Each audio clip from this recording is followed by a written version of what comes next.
থেকে মুক্তি পান কেবাতু।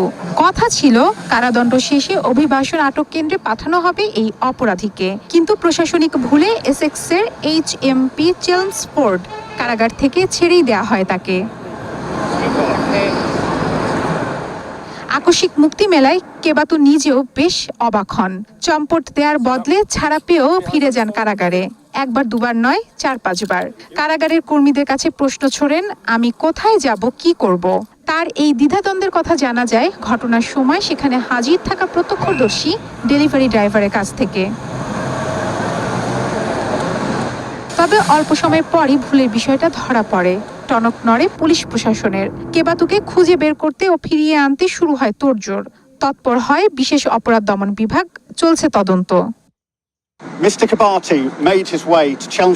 আমি জনাব কেবাতুর কাছে সরাসরি আবেদন করেছি, আমরা আপনাকে খুঁজে পেতে চাই। নিরাপত্তা